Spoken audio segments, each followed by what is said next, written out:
جبکہ اس نے فرما دیا کہ وہ بخشش والا مہربان ہے۔ کیا جب سکون کے لیے در در کے خاک چھان کے اس کا بندہ اس کے در پر حاضری لگاتا ہے تو وہ اپنے لاڈلے کو دھتکار کر نکال دیتا ہے؟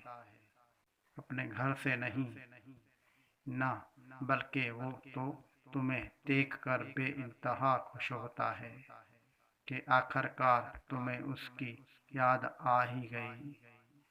وہ مسکراتا ہے تمہیں دیکھ کر، اس لیے کہ اسے عبادتوں سے بھی زیادہ تمہاری ندامتیں پیاری ہوتی ہیں۔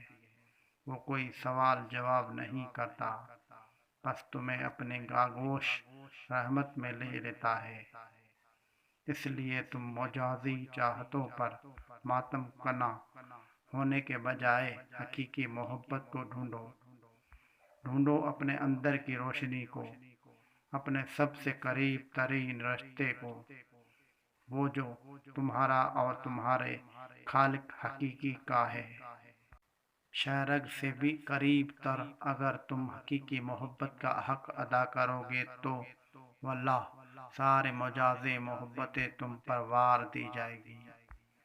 لیکن جسے حقیقی چاہت کی لت لگ جائے نا، وہ مجازی چاہتوں کے پیچھے خوار نہیں ہوتا۔